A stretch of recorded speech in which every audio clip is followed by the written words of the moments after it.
حضرت امام محمد غزالی رحمۃ اللہ علیہ اپنی کتاب مکاشفۃ القلوب شریف میں فرماتے ہیں کہ حضرت سیدنا موسیٰ علی نبینا وعلیہ الصلاۃ والسلام کا دور تھا اور ایک آدمی بہت گناہگار تھا،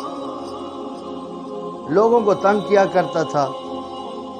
جس شہر میں وہ رہتا تھا اس شہر والے اس سے تنگ آ گئے، اس کی شرارتوں سے بہت تنگ آ گئے۔ شہر والوں نے اللہ تعالی کی بارگاہ میں دعا کی کہ اے رب قدوس ہمیں اس کے شر سے بچا لے، اس کو ہم سے دور کر دے اور اس کے شر سے ہمیں محفوظ کر لے۔ تو حضرت سیدنا موسیٰ علیہ السلام کی طرف اللہ تعالی نے وحی فرمائی کہ فلاں بندے کو کہو یہ شہر چھوڑ دے۔ اب مجھے بتائیں اس کی کتنی بے عزتی ہوئی ہوگی جس کو اللہ تعالی حکم فرمائے اور اللہ کا نبی اس کو پیغام دینے کے لیے آئے کہ یہ شہر چھوڑ دو۔ اس نے وہ شہر چھوڑ دیا، ایک بستی میں چلا گیا دور شہر سے۔ شہر تو چھوڑ دیا لیکن عادتیں نہ چھوٹی، باز نہ آیا۔ وہاں بھی وہی شرارتیں، وہی لوگوں کو تنگ کرنا۔ بستی والے بھی آخر کب تک برداشت کرتے، وہ بھی تنگ آ گئے۔ انہوں نے بھی اللہ تعالی کی بارگاہ میں التجائیں کی، دعائیں کی، مولا اس شریر آدمی کے، اس بدمعاش آدمی کے شر سے ہمیں بچا، ہماری باہو بیٹیوں کو بچا، ہمیں بچا، جان مال ہمارے کی حفاظت فرما۔ رب العالمین نے پھر سیدنا موسیٰ علیہ السلام کی طرف وحی فرمائی کہ اے میرے نبی اس کو کہو یہ بستی چھوڑ دے۔ موسیٰ علیہ السلام نے اس کو پیغام دیا اللہ تعالیٰ کا، یہ بستی چھوڑ دو۔ اس نے بستی چھوڑی۔ اب سوچا کہاں جاؤں، میری تو عادتیں پکی ہیں اور اللہ کے بندے مجھ سے نالاں ہیں، نفرت کرتے ہیں، میری عادتیں شرارتیں وہ برداشت نہیں کر سکتے۔ تو وہ ایک جنگل کی طرف، جو ایریا پہاڑی بھی تھا اور سنسان بھی تھا، ادھر چلا گیا، ایک غار میں ڈیرا لگا لیا۔ جو کچھ کماتا دن کو پھر وہ غار میں چلا جاتا، وہاں گزر کرتا۔ کیا خبر کتنی مدت گزر گئی،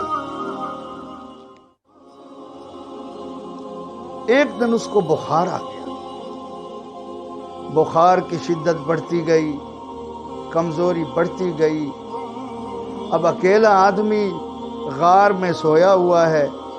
کوئی پانی دینے والا نہیں، کوئی دوائی دینے والا نہیں، کوئی دلاسا دینے والا نہیں، کوئی سر دبانے والا نہیں، کوئی ہمدردی والا ساتھ نہیں۔ اب ایسے لمحے پر اس پر کرم ہوا، اس کا دل اللہ سے ڈر گیا اور اس کو موت یاد آ گئی، اور اس نے اللہ تعالی کی دربار میں رو کر عرض کی اے اللہ، آج اگر مجھ بد نصیب کے والدین میرے قریب ہوتے تو میری بے قصی اور بے بسی پر روتے، مجھ بد نصیب کی بیوی میرے قریب ہوتی تو وہ میری خدمت کرتی، مجھ بد نصیب کی اولاد بیٹے میرے قریب ہوتے تو میری دوائی کے لیے، صحت کے لیے دوڑتے اور حکماء اور اطباء کو، ڈاکٹروں کو، حکیموں کو بلا کر لاتے۔ اے اللہ میں تجھ سے ڈر گیا، اے رب کریم تو نے مجھے شہر سے دور کیا، پھر بستی سے دور کیا، پھر میرے ماں باپ، بہن بھائیوں اور میرے کنبہ سے مجھے دور کیا۔ اب میری آخری التجا ہے، اے میرے اللہ مجھے اپنی رحمت سے دور نہ کرنا، مجھے اپنی رحمت سے دور نہ کرنا، میں تیری رحمت کا امیدوار ہوں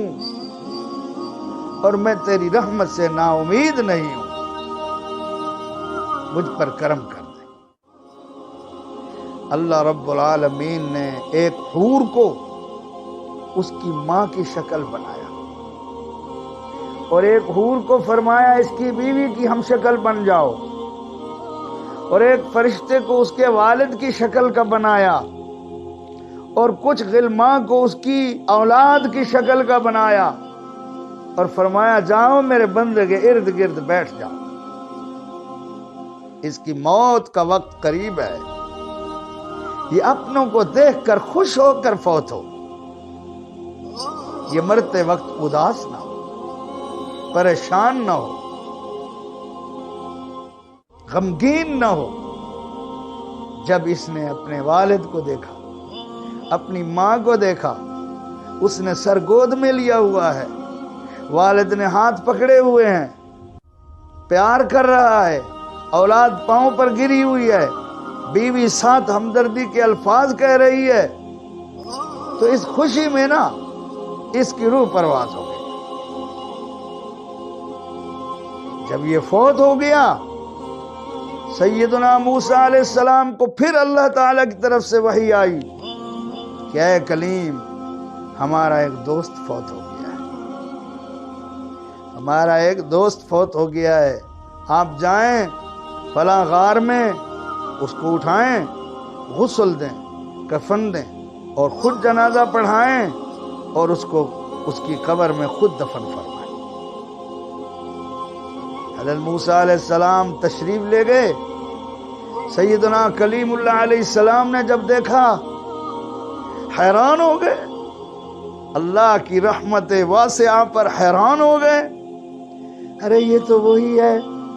جس کو شہر سے دور نکلنے کا اللہ نے حکم دیا تھا اور پیغام دینے میں گیا تھا، پھر بستی سے بھی نکال دیا،